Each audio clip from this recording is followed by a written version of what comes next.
Why is my face painted green and white? You'll understand soon enough. Okay, everything will make sense.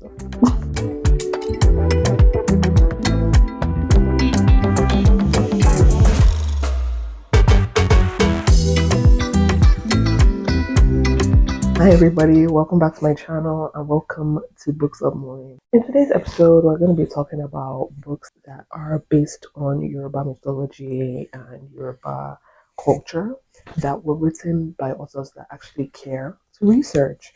I was going to say that know how to research, but all authors know how to research, okay? Some people just don't care to do the work. If you follow me on TikTok, which is probably how you got to this video, unless we've left the stratosphere, you've already seen me talk about these books before, unless you're a new follower. But I'm going to bring them back up again. I have 4 books here to recommend to you. I wish I had more. I honestly wish I had more, but we're getting there. Okay? Now, before I get into it, I just want to say something, right? Because obviously there was a lot of controversy. I feel like causing some drama right now, though. Oh, okay. I actually feel like causing some drama. And backlash about my video that I made about Children of Blood and Bone. Everybody's complaining about the cast of Children of Blood and Bone. Baby, I knew that book series was unserious when I saw that it was based on Yoruba culture and Yoruba mythology, and the main character's name starts with Z. Where do you see Z in the Yoruba language? You can't even give your characters Yoruba names, but you want me to believe that you're serious about your story? Of course, the casting is nonsensical.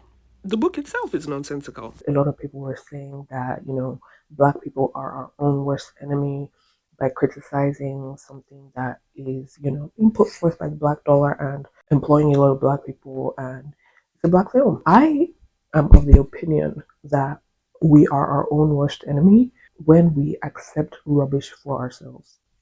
I'm not saying that it's rubbish or anything. Am I? I don't know.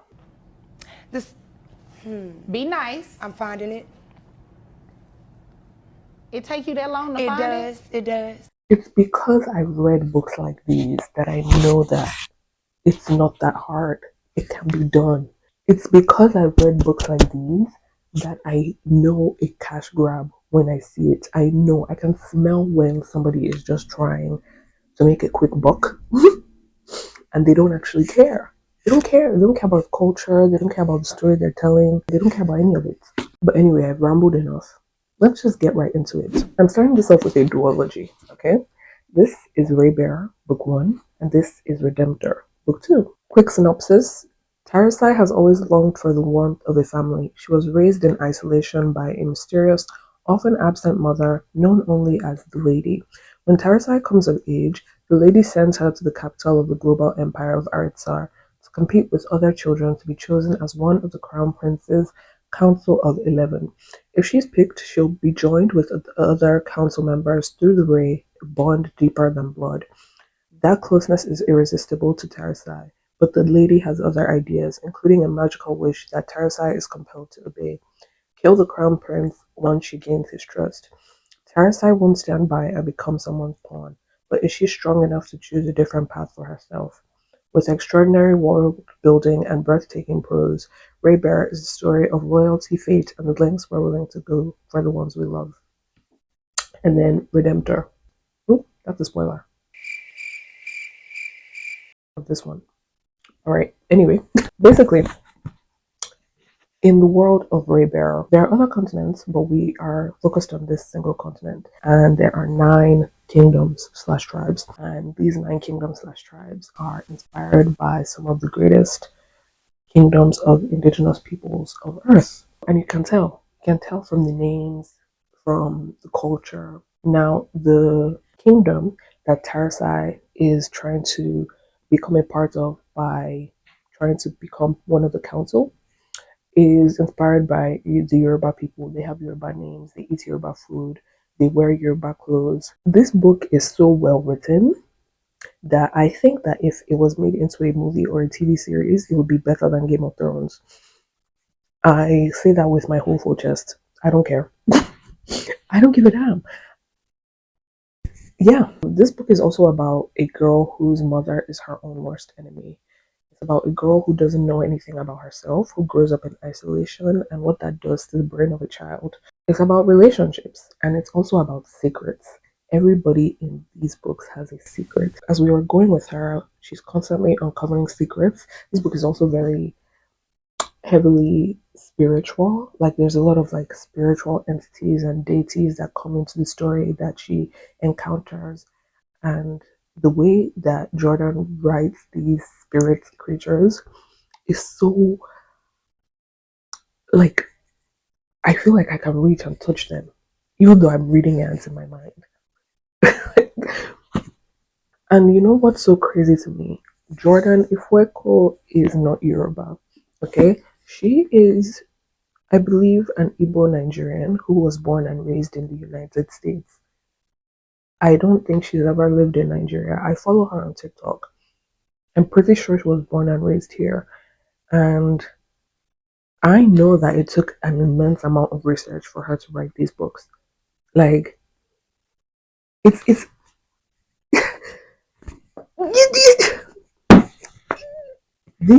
is literally one of the best fantasy series in the world. I don't care what anybody has to say. I love this book so much. The next book I'm going to recommend to you guys is Blood Scion. Blood Scion is the most action packed on this list, okay? Ray Bearer, Redemptor, best written. Blood Scion, most action packed. Now, Deborah Falaye, I believe, was born in Nigeria and now lives in Canada. This is a Yoruba woman who was born and raised in Nigeria and, like myself, is an immigrant in another country. This book is about a girl who lost her mother and is being raised by her grandfather and becomes recruited as a child soldier. She is living with the mystery of what happened to her mother. She doesn't know and she wants to find out. She is also hiding the secret that she is a descendant of the Yoruba Orisha Shango, god of thunder, Orisha of thunder. They're not gods. I can't break down Yoruba mythology to you in this video. This book is set in Nigeria, and is it Nigeria or Nigeria? Okay, I just confirmed with Wikipedia, it's Nigeria. I could have also just opened the book. Basically, they're being colonized by the Lucies, which are a metaphor for white people. So the Lucies hunt down anybody who possesses the power of the Orishas, of the gods, and a lot of people possess these powers. There are several descendants of the different Orishas, Shango, Orumila, Oshun. There are a lot. If they find out that you have these powers, they will kill you immediately. You'll be dead. Oh God, okay, we get it. Damn, we get it. This is the story of how Sloane Folashade, the reason why her name is Sloane is because they're being colonized by white people. So she has a white name and a Yoruba name. Comes to the realization of her power, of where it comes from, and also uncovers her family history, while also being at the forefront of a war and going through immense tragedy after tragedy after tragedy. This book is very action packed, but it's also very trauma packed. So, trigger warning, there's a lot that happens in this book. Everything that you think can happen in a war happens in this book. That's what I'm going to say. The third and final book I'll be recommending to you, technically, because I gave you Ray Bear and Redemptor as one, is called Skin of the Sea by Natasha Bowen. Now, Natasha Bowen is a biracial Nigerian and Welsh woman who was born in England, born and raised in England. So her father is Yoruba and her mother is European. This book out of all the ones that I've talked about is the one that most closely relates to actual Yoruba mythology because the Orishas are actual characters in this book. We see Oya, we see Oshun, we see Shango. We also see Ishu, which is a point of contention. I've seen some people say that they find the representation of Ishu in this book problematic because Christianity has demonized Ishu and made Eshu to be like the devil, but in Yoruba mythology, Eshu is the messenger. A lot of people felt that the portrayal of Eshu in this book was also furthering, what Christianity has demonized our culture to be. So, what is this book actually about? This book is about a girl, a mami water that washes up and she doesn't have any memories. right? And she's found by a Yoruba fisherman on the who's just fishing on the river. He takes her back to his village. They're trying to uncover her memories and what's going on. And that's as much as I'll tell you. It's a very interesting premise. There's some romance. Blood Sign also has romance. I forgot to say that. But this one has the most romance out of all of them. This book is about Mami Wata. If you want to read a book about, I don't want to use that word. The word I'm thinking of, the English translation of Mami Wata. I'm just gonna keep saying Mami Wata because that's what our culture is, and I feel like I'm doing a disservice to us by translating it into the European stolen version because they stole it from us. I interrupt this video to mention that both of these books, Blood Zion and Skin of the Sea, have sequels that I have not yet read, which is why they're not in this video because I can't talk about books that I haven't read yet and recommend them to you. But just know that I think these are supposed to be trilogies eventually, but right now they're both on their second book. All right.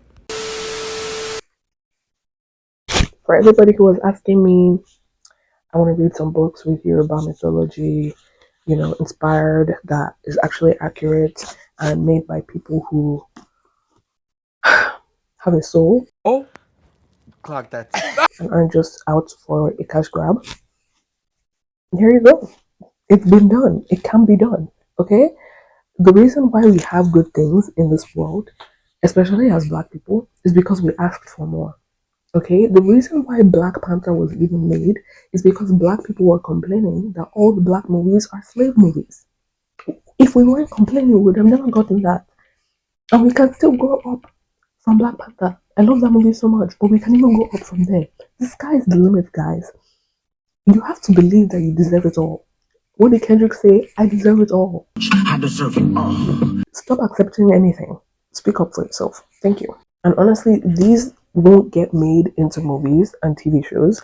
I'm not saying that they won't. I'm not trying to speak negativity over these people's careers, but it's like stuff like Children of Blood and Bone gets made into an adaptation because that's what the majority likes to consume. Something that they don't have to think about. It's a compilation of Harry Potter and Avatar The Last Airbender. They've seen it before. They're not going to make anything that's going to challenge people's stereotypes of what Africa is. They're not going to make anything that's actually real, actual people living in Nigeria can actually relate to.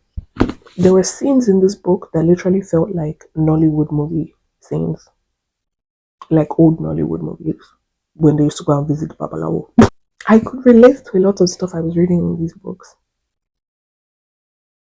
But I'm not the target audience for anything that gets made in Hollywood. That's the end of my video. Thank you guys so much for watching. Feel free to subscribe, like, comment. Let's have a discussion. Okay? And I will see you next time on Books of Moyin.